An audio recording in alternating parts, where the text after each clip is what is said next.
परिवर्तन की आवाज हूँ, सबकी सेवा ही इरादा है।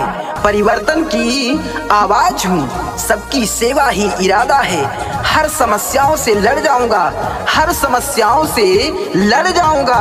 अपनी ग्राम सभा के जन जन से ये मेरा वादा है, अपनी ग्राम सभा की जन जन से ये मेरा वादा है। ग्राम सभा रामपुर कोटवा से प्रधान पद हेतु ईमानदार, शिक्षित, सुयोग्य एवं कर्मठशील प्रत्याशी श्री उदित नारायण द्विवेदी भेड़ी महाराज। निवेदक समस्त ग्रामवासी एवं मित्रगण, इस बार रामपुर कोटवा से श्री उदित नारायण द्विवेदी भेड़ी महाराज को अपना अमूल्य बहुकीमती भारी मत देकर विजयी बनाए, ग्राम सभा कोटवा का प्रधान बनाए। मैं आपका भाई अवधि भोजपुरी गायक विकास पांडे और भाई दीपक द्विवेदी एडवोकेट हाई कोर्ट इलाहाबाद के सहयोग से ग्राम सभा रामपुर कोटवा के भगवान स्वरूपी मतदाताओं के पास भेज रहे हैं। एक प्यारा सा गीत सुने और अपना आशीर्वाद जरूर दें। श्री उदित नारायण द्विवेदी भेड़ी महाराज जिंदाबाद जिंदाबाद। श्री उदित नारायण द्विवेदी भेड़ी महाराज जिंदाबाद जिंदाबाद। आस्था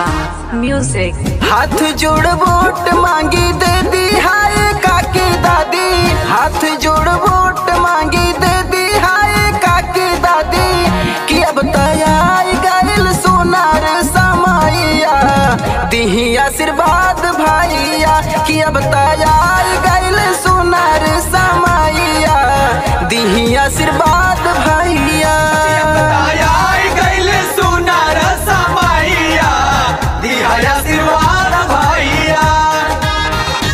हो चुका है आगाज, रण बदलने की तैयारी है। इतिहास वही लिखेगा, इतिहास वही लिखेगा जिसका संघर्ष भारी है। प्रत्याशी श्री उदित नारायण द्विवेदी भेड़ी महाराज का अटल अनंत संकल्प है कि यदि रामपुर कोटवा की भगवान रूपी जनता जनार्दन का आशीर्वाद मिला, स्नेह मिला, तो अपने 5 साल के कार्यकाल में पूरे ग्राम सभा में विकास ही विकास करेंगे। यदि कहीं पर किसी भी कन्याओं की शादी होती है तो वहां बढ़ चढ़कर हिस्सा लेंगे और सहयोग करेंगे। उदित नारायण जी के सपना सजा दिया, वोट दे के भारी मत से विजयी बना दिया। भेड़ी महाराज के सपना सजा दिया, ढेर सारा वोट दे के विजयी बना दिया।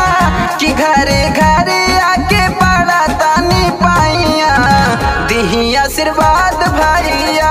कि अब तैयार गैल सोनार समाइया, दिही आशीर्वाद भाइया।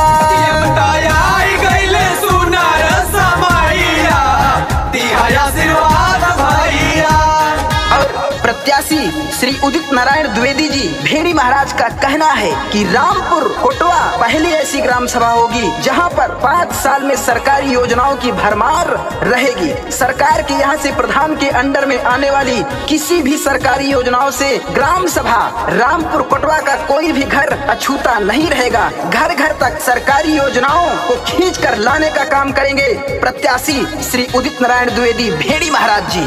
दीपक द्विवेदी एडवोकेट हाई कोर्ट इलाहाबाद। सुन ली दादा और सुना मोरी दादी, सबका से हम बात कहा तानी साची। ए दादी सुन ली दादा और सुना मोरी दादी, सबका से हम बात कहा तानी साची। कि अब की बार करा पार मोर नैया, दिही आशीर्वाद भाइया। कि अब तैयार गैल सोनार समाइया, दिही आशीर्वाद भाइया।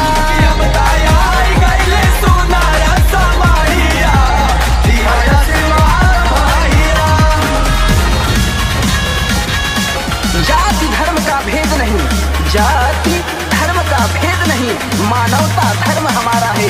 झूठा वादा कोई नहीं है, झूठा वादा कोई नहीं है। ग्राम सभा रामपुर कोटवा का विकास यही लक्ष्य हमारा है और इस बार बड़ी उम्मीद है कि आप सभी श्री उदित नारायण द्विवेदी भेड़ी महाराज को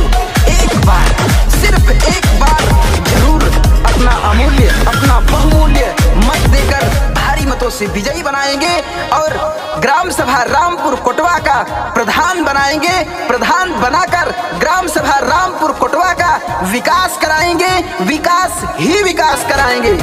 मांगतानी वोट माई कुरता पसार हो, उदित नारायण जी के